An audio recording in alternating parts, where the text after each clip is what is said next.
देखिए तो भैया हमने कल देखा था ड्रिफ्ट वेलोसिटी क्या निकली थी आपका रिजल्ट, और होती क्या है, तो मैंने कहा था भैया जब तक आप इलेक्ट्रिक फील्ड अप्लाई नहीं करते तो कंडक्टर के अंदर प्रेजेंट इलेक्ट्रॉन रैंडमली मोशन करते रहते हैं, एवरेज क्या आता है, 0 आता है।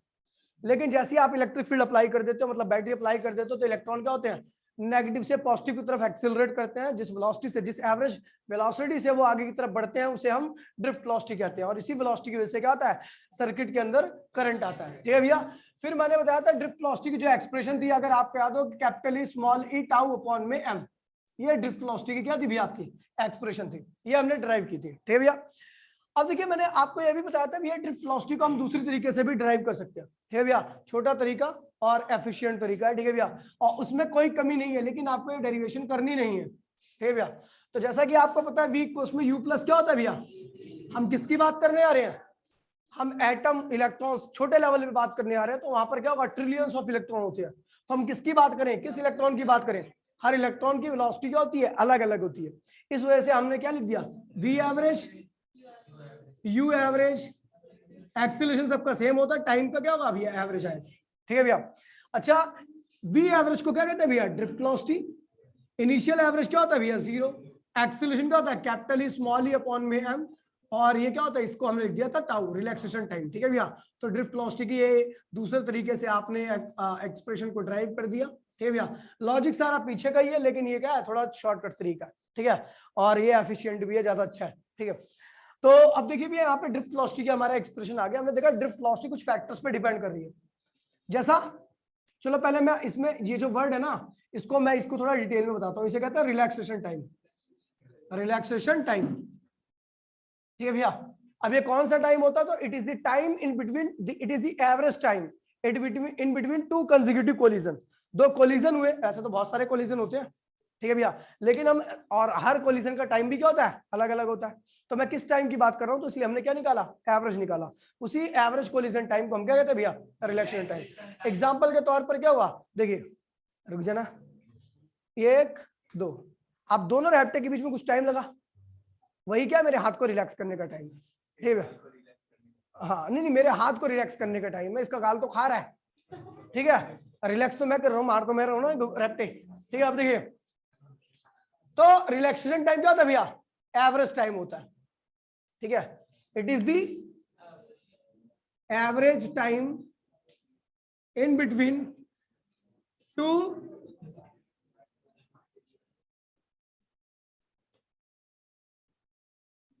Consecutive collision. दो कंसेक्यूटिव कोलिजन के बीच का ये क्या है भैया, एवरेज टाइम है। ठीक है भैया। तो दो कंसेक्यूटिव कोलिजन के बीच का जो एवरेज टाइम होता है उसी को हम क्या कहते हैं भैया, रिलैक्सेशन टाइम। और ये डिपेंड करता है, ठीक है भैया, टेम्परेचर पर। ठीक है, कंसेक्यूटिव कोलिजन या number of collision, number of collision, ध्यान दीजिए भैया, अभी collision is directly proportional to temperature. देखिए कोलिजन होता क्यों है, रैंडमनेस बढ़ने की वजह से। ठीक है भैया। एक इलेक्ट्रॉन है जिसका टेम्परेचर T है, आपने टेम्परेचर और बढ़ा दिया तो वो क्या करेगा, अपनी एक्सिस पे और वाइब्रेट करेगा। जब वो और वाइब्रेट करेगा तो आसपास के इलेक्ट्रॉन से क्या करेगा, और टकराएगा, यानी नंबर ऑफ कोलिजन क्या हो गए, टेम्परेचर बढ़ने पर बढ़ेगा। तो वही लिखा temperature directly equal to number of collision. देखिए भैया, अभी क्या हुए थे, टेम्परेचर कम था, लेकिन पर सेकंड जो रैप्टे लग रहे थे इसके सर में, वो क्या थे भैया, गिन नहीं सकते आप। लेकिन अब मैंने टेम्परेचर क्या किया, बढ़ा दिया, इसके हाथ की वाइब्रेशन क्या होगी, बढ़ गई, नंबर ऑफ कोलिजन क्या हो गया भैया, बढ़ गए। यानी ध्यान दीजिए भैया, अब रिलैक्स करने का टाइम क्या हो गया, कम हो गया था। पहले जब टेम्परेचर कम था तो रिलैक्स करने का टाइम क्या था, ज्यादा था। लेकिन टेम्परेचर बढ़ाते के साथ ही नंबर ऑफ कोलिजन क्या हो गया भैया, बढ़ गया, और रिलैक्स करने का टाइम क्या हो गया, कम हो गया। ठीक है भैया। तो यहां पर देखिए दूसरी बात आ गई, relaxation time. Relaxation time is inversely proportional to temperature. ठीक है भैया।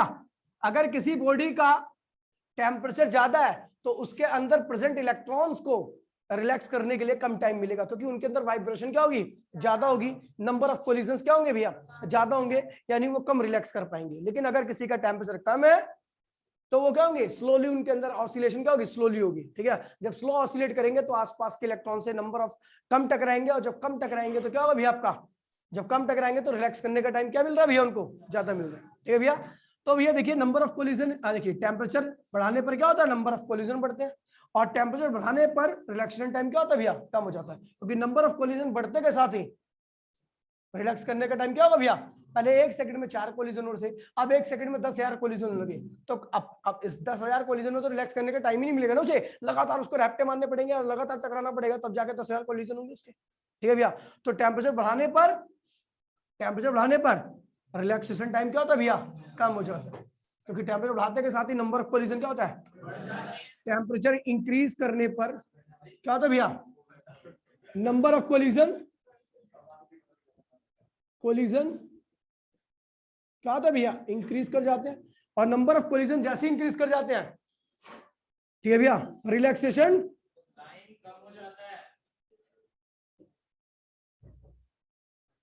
टाइम क्या होता है भैया, डिक्रीज हो जाता है, रिलैक्सेशन टाइम क्या होता है भैया, दोबारा से ओए टेम्परेचर बढ़ाया तो नंबर ऑफ कोलिजन क्या हो गए भैया, बढ़ गए, और अब रिलैक्स करने का टाइम क्या हो गया, कम हो गया, इलेक्ट्रॉन अब कम रेस्ट करेगा, ज्यादा टकराएगा। ठीक है भैया, टेम्परेचर कम कर दो तो नंबर ऑफ कोलिजन क्या होंगे भैया, कम हो जाएंगे, और रिलैक्स करने का टाइम क्या होगा भैया, ज्यादा हो जाएगा। ठीक है भैया, तो रिलैक्सेशन टाइम समझ में आ गया भैया, क्या एक्चुअल में ये इलेक्ट्रॉन एक टक्कर से दूसरी टक्कर के बीच में जो टाइम लगता है उसी को रिलैक्सेशन टाइम कहते हैं।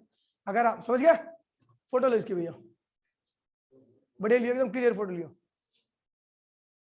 तेरा भी आईफोन है क्या, आईफोन से आईफोन से फोटो ले, क्या कर रहा है, शर्म नहीं आती तेरे को, मैं भी अपना कैमरा रख लेता हूँ मैं तो छुपा ही लेता हूँ अपना फोन, कोई आईफोन रखता तो। ठीक है, लेकिन आज पटेलिया सर आया था तो उनका आईफोन मैंने अपने हाथों से कुर्सी के पैंदे के नीचे रखा था और उस पर बैठा हुआ था, मैं छूटा नहीं, लेकिन चिल्ला रहा, मैंने कहा चिल्लाया तो ढंग से बैठा हुआ, इस पे आवाज नहीं निकलनी चाहिए, कह रहा है भाई यार चुप बैठ नहीं, मैंने कहा आवाज नहीं निकलनी चाहिए पटेलिया सर, आवाज निकली तो मैं बैठा ढंग से, हाँ, और मैं बैठा तो ऐसे हो जाएगा है, क्या कह रहे, नहीं कर्जा तो मैं निकलवा ही लेता, ये पता ही है, कैमरा छीन लेता, बेटो तुम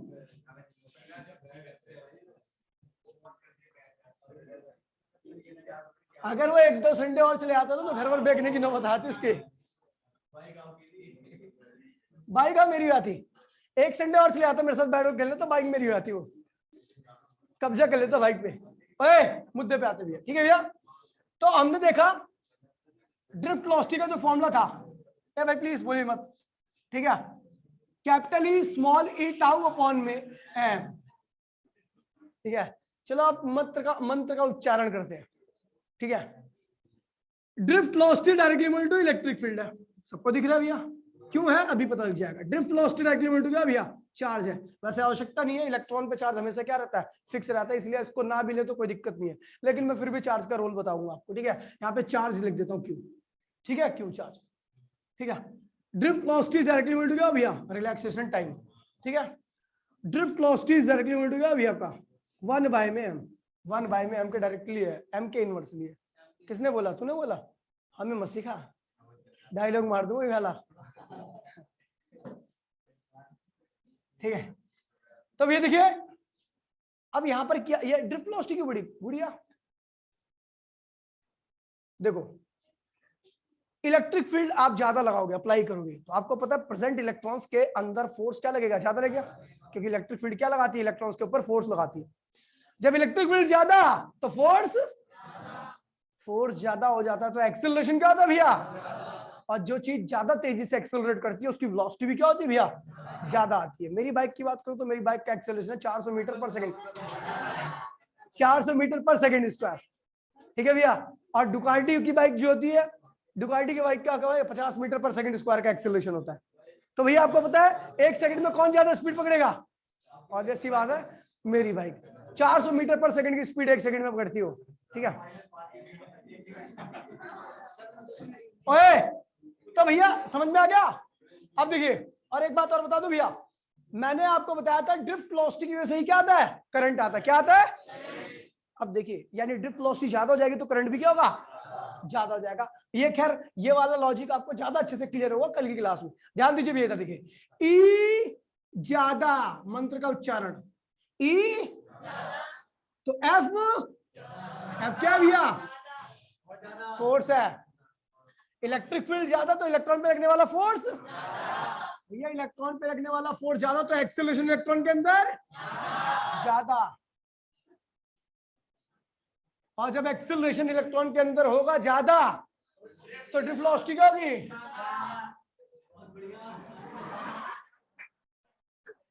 ठीक है।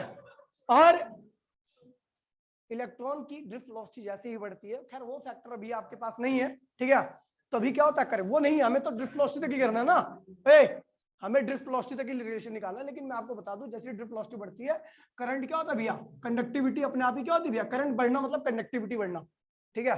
तो करंट क्या होता है भैया, ज्यादा।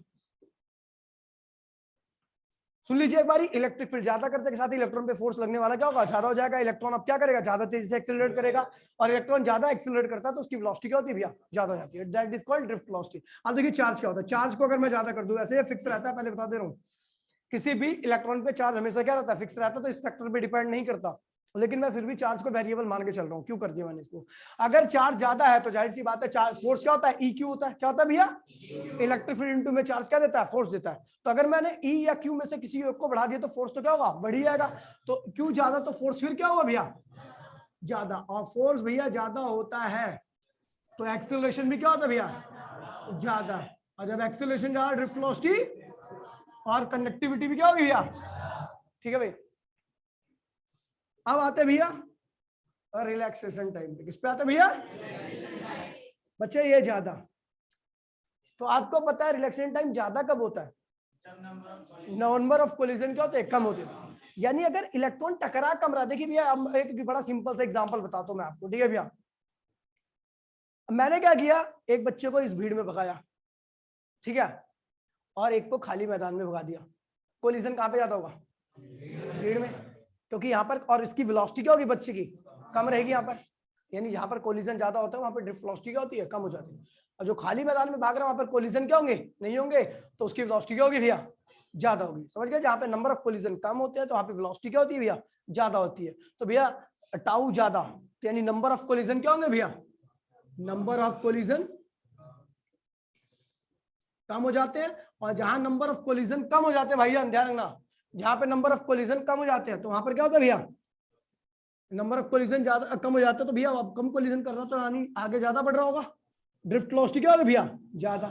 और ड्रिफ्ट वेलोसिटी ज्यादा तो इसका मतलब कंडक्टिविटी भी क्या होगी भैया, कंडक्टिविटी मतलब करंट, ठीक है भैया, ज्यादा।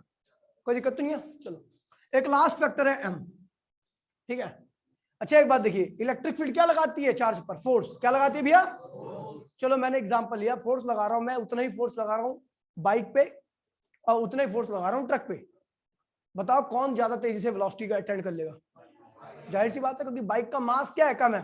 बाइक का मास कम होने की वजह से उसका एक्सेलरेशन क्या होगा, ज्यादा। और जिसका मास कम होता है तो गिवन फोर्स पे ज्यादा एक्सेलरेट करती है, तो बाइक जल्दी से एक्सेलरेट करेगी, और जिसका एक्सेलरेशन ज्यादा होता है तो उसकी वेलोसिटी भी क्या होती है भैया, ज्यादा होती है। तो अगर मैं बोलूं भैया एम ज्यादा, मास ज्यादा, तो आपको दिख रहा है यूनिवर्सली यानी ड्रिफ्ट वेलोसिटी क्या होगी, कम होगी। लेकिन ये कम क्यों होगी, तो मास ज्यादा होता है तो एक्सेलरेशन क्या होगा, आपको पता है एक्सेलरेशन क्या होगा भैया, एक्सेलरेशन इनवर्सली इक्वल क्या होता है, मास। पता कैसे, क्योंकि आपको पता है फोर्स क्या होता है, मास इनटू में, तो एक्सेलरेशन क्या होगा, फोर्स अपॉन में। तो आप देख रहे हो एक्सेलरेशन मास एक दूसरे क्या है, इनवर्सली है, ठीक है। तो भैया मास ज्यादा तो एक्सेलरेशन क्या होगा भैया, कम। और जब भैया एक्सेलरेशन क्या होता है भैया, कम, तो जाहिर सी बात है ड्रिफ्ट वेलोसिटी क्या होती है भैया, कम। और जब ड्रिफ्ट वेलोसिटी होती है कम तो करंट क्या होता है भैया, कम, यानी कंडक्टिविटी क्या होती है, डिक्रीज कर जाती है। आपको जान के हैरानी होगी कि हमें वरदान मिला है, समझ लीजिए कि कंडक्टिविटी में प्रोटॉन रोल प्ले नहीं करता। कौन प्ले करता है, इलेक्ट्रॉन। और इसकी बहुत बड़ी एडवांटेज है, अगर प्रोटॉन रोल प्ले करता कंडक्टिविटी में तो उसका मास तो काफी ज्यादा था, तो जाहिर सी बात है उसके अंदर एक्सेलरेशन क्या होता, बहुत कम, उसकी ड्रिफ्ट वेलोसिटी क्या होती, और करंट आता एकदम लुल, ठीक है, खत्म सिंह, ठीक है, खत्म सिंह, ठीक है। अब देखिए क्या हुआ, अब इलेक्ट्रॉन है, मास क्या है उसका, बहुत कम है, जाहिर सी बात है उसके अंदर मास कम होगा तो एक्सेलरेशन उसका क्या होगा, ज्यादा, ड्रिफ्ट वेलोसिटी ज्यादा, करंट भी क्या होता है भैया, ज्यादा ही देता है, इसलिए, ठीक है भैया। फोटो ले बेटा,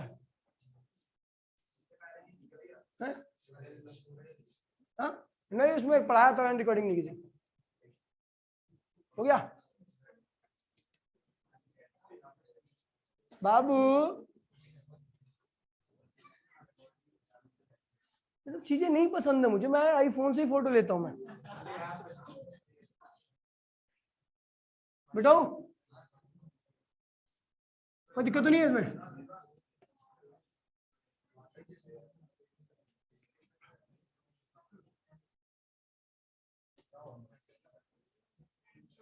देखिए भैया, ओए प्लीज, अब बात करते हैं भैया, अब बात करते हैं एक नई टर्म की।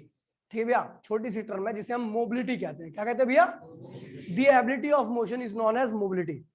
मोशन करने की एबिलिटी को हम क्या कहते हैं भैया? मोबिलिटी कहते हैं। हमने क्या किया, 10 न्यूटन का फोर्स एक बॉल पे, 10 न्यूटन का फोर्स लगा के बॉल पे लात मारी, 10 न्यूटन का फोर्स लगा के बड़े से पत्थर पे लात मारी, तो भैया कौन ज्यादा मूव करेगा? यानी बॉल की मोबिलिटी क्या है भैया? ज्यादा है। ठीक है भैया, और बड़ी चीजों की, हैवी चीजों की मोबिलिटी क्या होती है भैया? कम होती है। किसकी मोबिलिटी ज्यादा होगी, इलेक्ट्रॉन की या प्रोटॉन की? तो आपको पता लग गया भैया इलेक्ट्रॉन की मोबिलिटी क्या होगी भैया? ज्यादा होगी। समझ गए भैया? तो मोबिलिटी वर्ड बता रहा हूं बाबू, मोबिलिटी म्यू से लिखते हैं इसको, किससे लिखते हैं भैया? तो एबिलिटी ऑफ मोशन,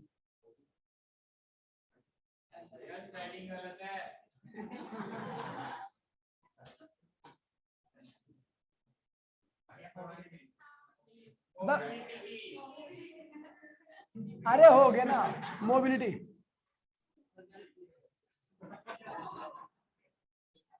अरे यही है मोबिलिटी, मोबिलिटी ना अबे अरे छोड़े यार, कोई बात नहीं। ओए ability of motion is known as mobility. ठीक है, ओए प्लीज चुप हो जाओ, अरे चुप हो जा यार, क्या ये यहाँ पे आर्गुमेंट कर रहे हो? ठीक है भैया, मोबिलिटी म्यू से लिखते हैं इसको, से लिखते हैं भैया म्यू से। अब होता क्या ध्यान दीजिए, तो भैया जो पार्टिकल की मूवमेंट आसानी से होती है, ज्यादा होती है, उसे हम उसकी मोबिलिटी क्या होती है? ज्यादा होती है। जिस पार्टिकल की मोशन आसानी से नहीं होती, ज्यादा फोर्स लगाना पड़ता है, तो उसकी मोबिलिटी क्या होती है? कम होती है। अच्छा एक बात देखो, हमने क्या किया कि दो चीजों पे फोर्स लगाया, सेम फोर्स लगाया, एक बॉल पे एक पत्थर पे, तो हमने देखा मोबिलिटी किसकी ज्यादा थी? यानी हमें कैसे पता लगा मोबिलिटी उसकी ज्यादा है? क्योंकि उसके अंदर वेलोसिटी क्या आ गई भैया? किसके अंदर? बॉल के अंदर। जिसके अंदर वेलोसिटी हमें ज्यादा मिली, हमने कह दिया उसकी मोबिलिटी भी क्या है भैया? ज्यादा है। तो mobility is directly equal to क्या होगा भैया आपका? Drift velocity. क्या होगा भैया? अब वो तो मैं आपको ऐसी वेलोसिटी बोल रहा हूं, बाकी ड्रिफ्ट वेलोसिटी लिखना आपको। ठीक है भैया, कब? जब आपने फोर्स यानी इलेक्ट्रिक फील्ड को क्या रखा है भैया? कांस्टेंट। इलेक्ट्रिक फील्ड कांस्टेंट मतलब फोर्स कांस्टेंट। आपने चार्ज पार्टिकल पर कांस्टेंट, दो चार्ज पार्टिकल है आपके पास। देखिए भैया, मैं यहाँ पर एग्जांपल लिख रहा हूँ, एक चार्ज पार्टिकल आपका इलेक्ट्रॉन है और एक चार्ज पार्टिकल आपका अल्फा पार्टिकल है। आपको बता दूं अल्फा पार्टिकल क्या होता है? प्रोटॉन से भी 4 गुना भारी होता है। ठीक है भैया, तो इस पे भी मैंने क्या किया, इसके लिए भी ई इलेक्ट्रिक फील्ड अप्लाई किया, इसके लिए भी ई इलेक्ट्रिक फील्ड अप्लाई किया। दोनों पे फोर्स क्या लगा? अच्छा एक मिनट, इसको प्रोटॉन कर दूं। ठीक है भैया, प्रोटॉन दोनों पे चार्ज क्या है भैया? सेम है। लेकिन आपको पता है इसके ऊपर फोर्स जो लगेगा वो भी एफ लगेगा, इसके ऊपर भी फोर्स क्या लगेगा? एफ ही लगेगा। खैर इसके ऊपर तो उल्टी डायरेक्शन में फोर्स लगता है, तो मैं ये बना देता हूं। ठीक है भैया, इलेक्ट्रॉन के ऊपर उल्टी डायरेक्शन में फोर्स लगता है। ठीक है भैया, तो बताओ कौन ज्यादा तेजी से मूव करेगा? इलेक्ट्रॉन मूव करेगा। फोर्स दोनों पे सेम है, इस पे भी फोर्स क्या लग रहा है? एफ, और इस पे भी फोर्स लग रहा है एफ। लेकिन आपने इसकी मोबिलिटी को ज्यादा बोला, क्यों? क्योंकि इसकी ड्रिफ्ट वेलोसिटी क्या थी भैया? ज्यादा। इसकी ड्रिफ्ट वेलोसिटी VD1 थी, इसकी ड्रिफ्ट वेलोसिटी क्या थी भैया? VD2 थी। तो यहां पर हमने देखा VD1 क्या है? ज्यादा है VD2 से। क्यों VD1 ज्यादा है? क्योंकि इसका मास कम है। जिसका मास कम होता है उसकी ड्रिफ्ट वेलोसिटी क्या होती है? ज्यादा। और जिसकी ड्रिफ्ट वेलोसिटी ज्यादा उसकी मोबिलिटी भी क्या होगी भैया? ज्यादा। जिसका मास ज्यादा होता है तो उसकी ड्रिफ्ट वेलोसिटी क्या होती है? कम होती है। और जिसकी ड्रिफ्ट वेलोसिटी कम होती है उसकी मोबिलिटी भी क्या होती है भैया? कम होती है। ठीक है भैया, तो इलेक्ट्रिक फील्ड कांस्टेंट करने का मतलब है कि दोनों में फोर्स मैं क्या लगा रहा हूँ? सेम लगा रहा हूँ। सेम फोर्स में हम देख रहे हैं कि भैया जिसकी ड्रिफ्ट वेलोसिटी आपको ज्यादा मिलेगी उसकी मोबिलिटी भी क्या होगी भैया? ज्यादा। अगला देखिए भैया, mobility is inversely proportional to electric field. समझ गए? Mobility is inversely proportional to electric field. इस केस में मैंने क्या किया? ड्रिफ्ट वेलोसिटी को कांस्टेंट कर दिया। क्या कर दिया?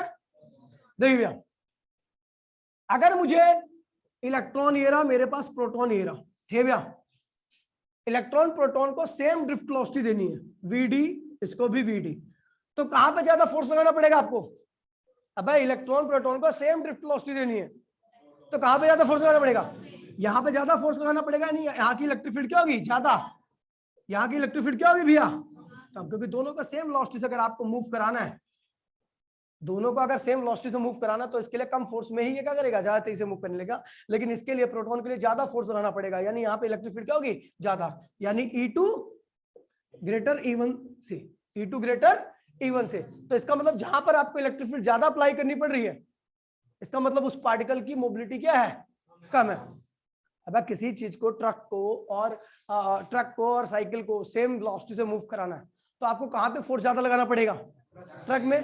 क्यों? क्योंकि वहां पे आपको फोर्स इसलिए ज्यादा लगाना पड़ेगा क्योंकि उसकी मोबिलिटी क्या है, एक्चुअल में कम है, उसकी मोबिलिटी कम है, इसलिए उसको साइकिल के बराबर मोबिलिटी प्रोवाइड करने के लिए, ड्रिफ्ट वेलोसिटी प्रोवाइड करने के लिए आपको फोर्स क्या लगाना पड़ रहा है, ज्यादा।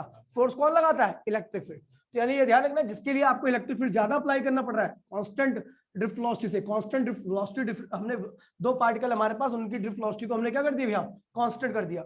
आपने क्या किया, एक केस में ज्यादा इलेक्ट्रिक फील्ड लगाई, दूसरे केस में कम इलेक्ट्रिक फील्ड लगाई। ज्यादा इलेक्ट्रिक फील्ड लगाने का मतलब है ज्यादा फोर्स, तो आप उसी पार्टिकल पे ज्यादा फोर्स लगाते हो ना जिसकी मोबिलिटी क्या होती है भैया, कम होती है। तो mobility is inversely equal to क्या होता है, इलेक्ट्रिक फील्ड आता है। तो mobility is directly equal to क्या होगा, VD अपॉन में E, और ये प्रोपोर्शनलिटी का साइन हटने के लिए हम एक लगाते हैं कांस्टेंट, ठीक है।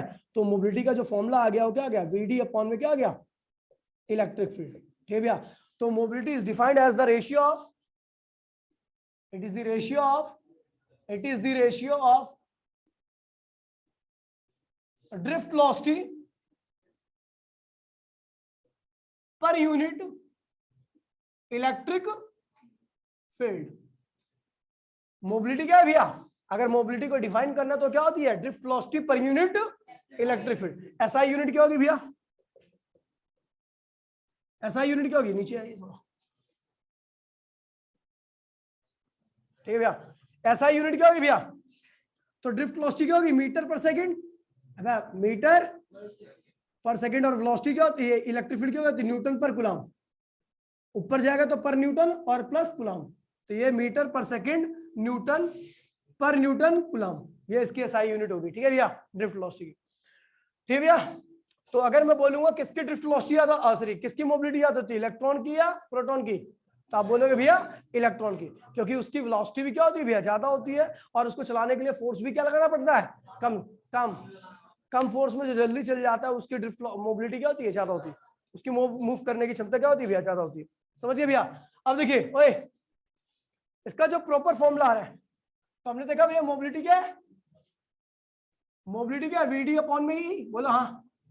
तो VD की वैल्यू क्या रखिए, capital E small e tau upon में, बोलो हाँ। और E ये रहा, तो भैया E ये रहा, तो E से ही कैंसिल हो गया, तो मोबिलिटी का फॉर्मूला क्या आ गया, स्मॉल e टाउ अपॉन में m। अच्छा देखिए भैया, मतलब मोबिलिटी आपकी इन तीन फैक्टर पे डिपेंड कर रही है, इसमें एक चार्ज है, एक टाइम है, और एक क्या है भैया, मास है। अच्छा चार्ज ज्यादा होगा तो जाहिर सी बात है उसके ऊपर फोर्स क्या लगेगा, ज्यादा, एक्सेलरेशन क्या होगा, ड्रिफ्ट वेलोसिटी क्या होगी उसकी, तो मोबिलिटी भी क्या होगी, ज्यादा। अच्छा रिलैक्सेशन टाइम ज्यादा होगी तो मोबिलिटी फिर भी ज्यादा, कैसे, तो भैया अगर आप देखिए रिलैक्सेशन टाइम ज्यादा तो नंबर ऑफ कोलिजन क्या होंगे, कम, नंबर ऑफ कोलिजन कम होते तो इसका मतलब पार्टिकल क्या होता है भैया, अब तेजी से भाग पाएगा, ड्रिफ्ट वेलोसिटी क्या होगी उसकी ज्यादा, मोबिलिटी भी क्या होती है भैया, मास के इनवर्सली है, यानी मास अगर ज्यादा होता है तो जाहिर सी बात है एक्सेलरेशन क्या होता है, कम, वेलोसिटी क्या होगी, कम, और मोबिलिटी भी क्या हो जाएगी भैया, कम। तो ध्यान रखना ये है आपकी मोबिलिटी का, समझ गए। हाँ हाँ भाई, नहीं अभी तेरे को पता लगेगा जब मैं आगे कराऊंगा, जब होल और इलेक्ट्रॉन दोनों साथ में करेंगे, ठीक है बेटो।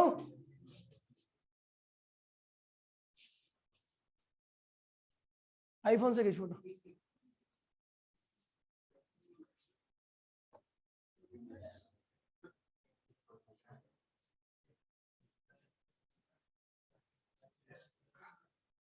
ठीक है भैया, समझिए मोबिलिटी। अब भैया अगला, ए भाई प्लीज बोलिए, ठीक है भैया। अगला जो टॉपिक स्टार्ट हो रहा है भैया वो है आपका करंट डेंसिटी। क्या है भैया, तो करंट डेंसिटी जस्ट एक नॉलेज है, आपको इसमें कोई कंसेप्ट वगैरह क्लियर नहीं करना, ठीक है भैया, बस पता करना है कि इश्यू, ठीक है भैया। तो जैसे मास डेंसिटी होती है, मास पर यूनिट वॉल्यूम, क्या होता है भैया, ठीक है भैया। तो वैसे ही करंट डेंसिटी भी होती है, तो क्या होगा, current per unit area, current per unit area is known as current density, current density जैसे लिखते हैं, किससे लिखते हैं भैया, current per unit area is known as current density. क्या कहते हैं भैया, करंट डेंसिटी कहते हैं। पर यूनिट एरिया से जो करंट पास करेगा वही क्या कहलाएगा, करंट डेंसिटी। अब एक चीज देखिए भैया, ए कह रहा भैया कि जो करंट डेंसिटी है वो किस पे डिपेंड करती है, करंट पर। कब, जब एरिया आपने क्या कर दिया, कांस्टेंट। आप एक कांस्टेंट एरिया से 2 एम्पियर करंट पास कराओ, फिर 4 एम्पियर, फिर 10 एम्पियर, फिर 100 एम्पियर, एरिया कांस्टेंट है, तो करंट डेंसिटी कब मिलेगी आपको, ज्यादा, जब ज्यादा करंट पास कराओगे। ठीक है भैया, तो current density directly equal to क्या होगा भैया, करंट। ठीक है भैया, अगला है current density inversely equal to क्या होता है, एरिया। कब, जब करंट क्या है, कांस्टेंट है। मतलब क्या भैया, आप कांस्टेंट 2 एम्पियर करंट इतने पतले वायर से, फिर इतने मोटे वायर से, फिर इतने मोटे, मतलब अब वायर का क्रॉस सेक्शन क्या करो, बढ़ाते जाओ। जब आप वायर का क्रॉस सेक्शन बढ़ाते जाओगे तो जाहिर सी बात है करंट डेंसिटी क्या होगी भैया, कम होती चली जाएगी। अब करंट कांस्टेंट है, करंट को फिक्स कर रखा है मैंने, केवल एरिया बढ़ाऊंगा, तो भैया पहले इतने एरिया से ही 2 एम्पियर जा रहा था, तो बिच्चा बिच्चे इलेक्ट्रॉन जा रहे होंगे, डेंसिटी क्या होगी यहाँ पर ज्यादा होगी। लेकिन जब इतना बड़ा क्रॉस सेक्शन करूंगा तो 2 एम्पियर तो वही जा रहा है, 2 एम्पियर करंट जा रहा है, तो चार्ज तो अभी भी उतने ही जा रहे होंगे। करंट डिपेंड करता है नंबर ऑफ चार्ज, किसी unit per unit size time से कितना फ्लो कर रहा है। तो पर यूनिट टाइम से पहले उतना ही चार्ज फ्लो कर रहा था, लेकिन छोटे क्रॉस सेक्शन में फ्लो कर रहा था। अब पर यूनिट टाइम से बड़े क्रॉस सेक्शन में उतना ही चार्ज फ्लो करेगा, तो डेंसिटी कहाँ मिलेगी आपको, छोटे वाले में। ठीक है भैया, तो एरिया क्या होता है, इनवर्सली होता है, तो जे इज इक्वल टू में क्या होगा, आई अपॉन में ए, और यहाँ पे जो प्रोपोर्शनलिटी कांस्टेंट होता है उसकी वैल्यू क्या होती है भैया, 1 होती है। तो आई इक्वल में जे अपॉन में क्या होगा भैया, ए। ये क्या होती है भैया, वेक्टर क्वांटिटी क्या होती है भैया, तो इसकी वेक्टर फॉर्म भी लिखने को बोलता है, तो वेक्टर फॉर्म होती है जे इक्वल्स में आई A N cap. N cap क्या है भैया, एरिया नॉर्मल। आपको अगर याद होगा तो मैंने आपको एक टर्म पढ़ाई थी, एरिया नॉर्मल या वेक्टर, एरिया वेक्टर भी कह सकते हो, और एरिया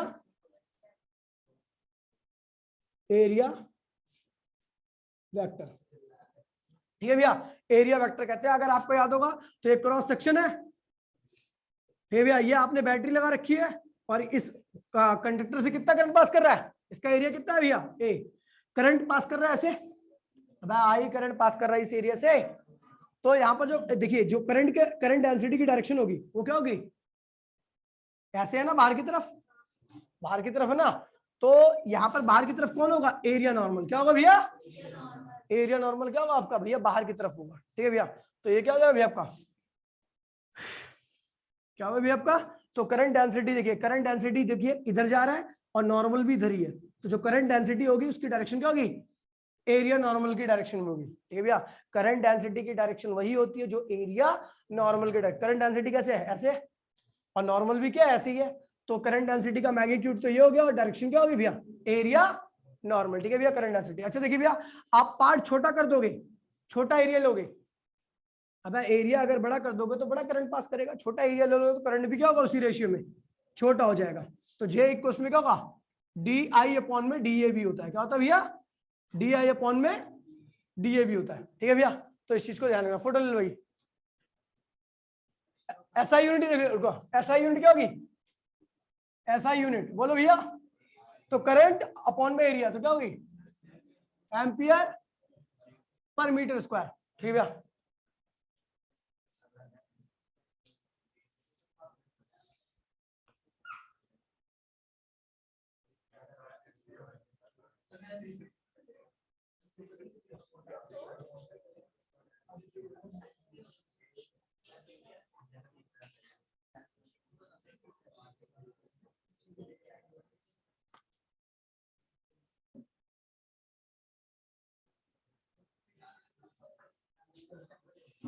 ठीक है भैया। ओए, उसके बाद मैंने एक छोटा सा ओम्स लॉ बताया था, ओम्स लॉ क्या होता है भैया, ओम्स लॉ याद है, ओम्स लॉ,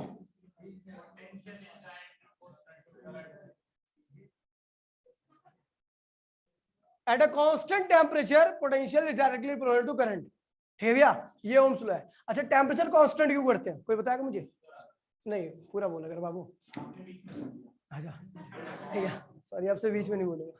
ठीक है, तो यहाँ पर टेम्परेचर कांस्टेंट क्यों करते हैं बताओ, यहाँ पे हमने टेम्परेचर कांस्टेंट क्यों किया ये बताइए मुझे। देखिए भैया, अब बता रहा हूँ भैया, जिसके अंदर नंबर ऑफ कोलिजन ज्यादा होते हैं जिस मटेरियल के अंदर, उसके अंदर इलेक्ट्रॉन अच्छे से मूव, और जहां इलेक्ट्रॉन अच्छे से मूव नहीं कर पाते इसका मतलब उस कंडक्टर का रेजिस्टेंस क्या है, ज्यादा है, उस कंडक्टर का रेजिस्टेंस क्या है भैया, ज्यादा है। और जहां पे इलेक्ट्रॉन इजीली मूव कर पाते हैं बगैर किसी कोलिजन के, उसका रेजिस्टेंस क्या होता है, कम होता है। ठीक है भैया, मैं बात कर रहा हूँ भैया, अगर मैं टेम्परेचर बढ़ा दूं, क्या करता हूँ भैया, टेम्परेचर बढ़ा दूं तो इलेक्ट्रॉन, हाँ नहीं ऐसा वाइब्रेशनल काइनेटिक एनर्जी, ठीक है भैया। जब टेम्परेचर बढ़ाएंगे तो उस केस में इलेक्ट्रॉन क्या होगा, वाइब्रेट करेगा बहुत तेजी से, वाइब्रेट करेगा तो आसपास के इलेक्ट्रॉन से क्या करेगा, ज्यादा टकराएगा, और जब ज्यादा टकराता है इलेक्ट्रॉन तो कोलिजन तो बढ़ गया, और कोलिजन बढ़ गया तो इसका मतलब क्या हो जाएगा, इलेक्ट्रॉन अब अच्छे से मूव नहीं कर पाएगा, और इलेक्ट्रॉन जब अच्छे से मूव नहीं कर पाता तो इसका मतलब रेजिस्टेंस क्या हो चुका है, बढ़ चुका है। क्या हो चुका है भैया, तो इसलिए रेजिस्टेंस को कांस्टेंट करने के लिए हम क्या करते हैं भैया, ओम्स लॉ में टेम्परेचर को कांस्टेंट कर देते हैं, क्योंकि टेम्परेचर कांस्टेंट करते के साथ ही इलेक्ट्रॉन की रैंडमनेस क्या होती है, फिक्स हो जाती है। वो जितना पहले टकरा था उतना ही अब भी टकराएगा, यानी रेजिस्टेंस क्या हो गया, फिक्स हो चुका है, ठीक है भैया। तो कहता है भैया कि at constant temperature, at constant temperature, जैसे आपने टेम्परेचर कांस्टेंट कर दिया तो क्या कांस्टेंट जाता है, रेजिस्टेंस कांस्टेंट जाता है। क्या होता है भैया, ठीक है भैया, टेम्परेचर कांस्टेंट करने का मतलब क्या है भैया, रेजिस्टेंस कांस्टेंट। और एक बात बता दूं भैया, अभी आप डायरेक्ट रिलेशन देखोगे कि रेजिस्टेंस टेम्परेचर कांस्टेंट करने पर क्यों कांस्टेंट जाता है। वैसे भी अगर सोचो तो टेम्परेचर कांस्टेंट करने पर क्या होता है, इलेक्ट्रॉन के अंदर वाइब्रेशन क्या होती है, फिक्स हो जाती है, ठीक है, फिक्स हो जाएगी। तो जितना पहले मैंने आपको बताया था जिसके अंदर ज्यादा कोलिजन होता है उसका रेजिस्टेंस भी क्या होता है, ज्यादा होता है। जिस मटेरियल के अंदर कम कोलिजन होते हैं इलेक्ट्रॉन्स के बीच में, उसका रेजिस्टेंस भी क्या होता है, कम होता है। ऐसा इसलिए होता है जहां पर ज्यादा कोलिजन होंगे वहां पर इलेक्ट्रॉन आगे नहीं बढ़ पाता, और जब इलेक्ट्रॉन आगे नहीं बढ़ पाएगा तो करंट की वैल्यू क्या होगी, कम, और रेजिस्टेंस क्या होगा, ज्यादा। लेकिन अगर नंबर ऑफ कोलिजन कम होंगे तो इसका मतलब इलेक्ट्रॉन अच्छे से आगे बढ़ पाएगा। जब इलेक्ट्रॉन अच्छे से आगे बढ़ पाता है, ठीक है भैया, तो जाहिर सी बात है करंट की वैल्यू क्या होगी, ज्यादा, रेजिस्टेंस क्या होगा, कम। तो इसलिए हमने क्या कर दिया भैया, टेम्परेचर ही कांस्टेंट, टेम्परेचर कांस्टेंट करते के साथ ही रेजिस्टेंस भी क्या होगा भैया आपका, कांस्टेंट। तो कहता है भैया एट कांस्टेंट टेम्परेचर यानी रेजिस्टेंस कांस्टेंट करने पर पोटेंशियल जितना बढ़ाओगे उतना ही क्या होगा भैया, करंट बढ़ेगा। Potential is directly equal to क्या होगा भैया आपका, करंट, ठीक है भैया। ये होता है भैया इंडिपेंडेंट वेरिएबल, और ये होता है भैया आपका डिपेंडेंट वेरिएबल, यानी आप इसको बढ़ाओगे तभी आपका ये बढ़ेगा, ठीक है भैया। तो यहाँ पर प्रोपोर्शनैलिटी साइन हटाने के लिए हम कांस्टेंट का यूज करते हैं, और यहाँ पर कांस्टेंट कौन है भैया, खुद रेजिस्टेंस। टेम्परेचर कांस्टेंट कर रहे हो तो इसका मतलब रेजिस्टेंस कांस्टेंट कर रहे हो, तो जो कांस्टेंट लगेगा प्रोपोर्शनैलिटी का साइन हटाने के लिए हम किसका इस्तेमाल करते हैं, कांस्टेंट का। किसका क्या करते हैं, तो यहाँ पर जो कांस्टेंट है वो क्या होगा, आर, तो v इक्वल्स टू में आर आई, ठीक है भैया, आई आर। और इसका जो ग्राफ बनता है भैया वो कुछ इस तरीके का होता है, ये होता है आई और ये होता है भैया v। आई को यहाँ पर क्यों बनाया आपने, आज तक आई को v बनाया यहाँ पर, और यहाँ पर क्या बनाया आई, लेकिन वो ग्राफ गलत होता था। यहाँ पर y जो है, आई जो है वो डिपेंडेंट वेरिएबल है, क्या है भैया, और डिपेंडेंट करंट यहाँ पे, और जो y एक्सिस पे जो टर्म आती है वो डिपेंडेंट होती है, और x एक्सिस पे जो आती है वो इंडिपेंडेंट होती है। ये इंडिपेंडेंट है और इसके ऊपर ये डिपेंड कर रहा है, तो डिपेंडेंट वेरिएबल क्या आता है, y पे आता है, और इंडिपेंडेंट वेरिएबल क्या आता है भैया, x पे आता है। तो भैया यहाँ पर ये क्या है, इंडिपेंडेंट वेरिएबल है, और ये क्या है भैया, डिपेंडेंट वेरिएबल, ठीक है भैया। तो इस चीज को ध्यान रखना, ग्राफ खींचेंगे तो आपका ग्राफ कुछ इस तरीके से आएगा। जब आपने रेजिस्टेंस को क्या रखा है, कांस्टेंट, अगर रेजिस्टेंस को बदल दोगे तो ग्राफ क्या होगा, टेढ़ा मेढ़ा हो जाएगा, ठीक है भैया। ये हो गया ओम्स लॉ, फटाफट फुट ले। अभी ये छोटा चल रहा है, अभी और डिटेल में होगा, ठीक है ओम्स लॉ, ठीक है भैया। बेटो पीडीएफ बना लियो, छात्र में पीडीएफ,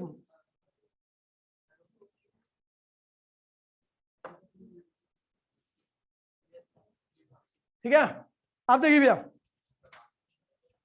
ध्यान दीजिए भैया, अब बात करते हैं एक छोटा सा रिलेशन जिसे कहते हैं relation in between drift velocity and current. Drift velocity और करंट के बीच का रिलेशन है, ठीक है भैया, और बहुत इंपॉर्टेंट, बहुत ज्यादा इंपॉर्टेंट रिलेशन है। एक कंडक्टर है जिसका एरिया क्या है भैया, ए, एरिया ऑफ क्रॉसिंग कितना है भैया, ए, एन क्या है, number of electron per unit volume. मतलब इस कंडक्टर के पर यूनिट वॉल्यूम में कितने इलेक्ट्रॉन है, एन, मतलब एक यूनिट वॉल्यूम में एन इलेक्ट्रॉन है, तो दो में कितने होंगे, 2n। जितने भी वॉल्यूम में आपको इलेक्ट्रॉन निकालने हैं, नंबर ऑफ इलेक्ट्रॉन, तो आप उसको क्या करोगे, n से मल्टीप्लाई कर दोगे। तो 1 यूनिट वॉल्यूम में n इलेक्ट्रॉन है, तो 2 यूनिट में निकालना होगा, 2 से मल्टीप्लाई करोगे। जितना वॉल्यूम आपको गिवन होगा, वॉल्यूम इनटू में n कर दोगे, तो आपका क्या होगा, नंबर ऑफ इलेक्ट्रॉन आ जाएंगे। n क्या है, number of electron per unit volume. ठीक है, हमने क्या किया, पोटेंशियल डिफरेंस अप्लाई कर दिया। क्या कर दिया, पोटेंशियल डिफरेंस अप्लाई कर दिया। जैसे आपने पोटेंशियल डिफरेंस अप्लाई कर दिया तो क्या हो गया, यहाँ पर प्लस आ गया, और इधर क्या आ गया, और इसकी वजह से क्या सेटअप होगी, और इस इलेक्ट्रिक फील्ड की वजह से एक इलेक्ट्रॉन जो था वो यहां से चलकर यहाँ पे आने लगा, यहां से यहाँ पे, कितनी वेलोसिटी से, ड्रिफ्ट वेलोसिटी से। ठीक है भैया, इसका एरिया कितना भैया, स्मॉल है, और ये कहां से कहां पे आया, कि ए से बी पर आ गया। कहां से कहां पे आ गया भैया, इस ए क्या, area of cross section, area of cross section. ध्यान दीजिए भैया, एक बार में समझाएगी डेरिवेशन। ठीक है, अच्छा इसके अंदर कुल इलेक्ट्रॉन कितने होंगे, अच्छा इस कंडक्टर की लेंथ क्या है, एल है, कंडक्टर की लेंथ क्या है भैया, एल है, एरिया कितना है, तो वॉल्यूम ऑफ कंडक्टर क्या होगा, volume of conductor A into में एल होगा। अब एरिया इंटू में लेंथ क्या होता है, वॉल्यूम होता है ना, इसका एरिया रखा है, लेंथ रखा है, तो एरिया इंटू में लेंथ कर दिया तो वॉल्यूम आ गया। आपको पता है 1 यूनिट वॉल्यूम में कितने इलेक्ट्रॉन है, फ्री इलेक्ट्रॉन है, कौन सी इलेक्ट्रॉन है, फ्री इलेक्ट्रॉन। ध्यान देना, फ्री इलेक्ट्रॉन। तो 1 यूनिट वॉल्यूम में इतने इलेक्ट्रॉन है, आपका कुल वॉल्यूम कितना है, कितना, तो total number of electron, total number of electron कितने होंगे भैया, ठीक है, ए एल ई, ठीक है भैया, ए एल ई, इतने इलेक्ट्रॉन हो गए। ठीक है भैया, एन भी तो आएगा, एल एन कर दो। ठीक है भैया, ए एल एन। ठीक है भैया, 1 यूनिट वॉल्यूम में देखिए, 1 यूनिट वॉल्यूम में इतने इलेक्ट्रॉन है, तो इतने यूनिट वॉल्यूम में क्या होगा, मल्टीप्लाई कर दो।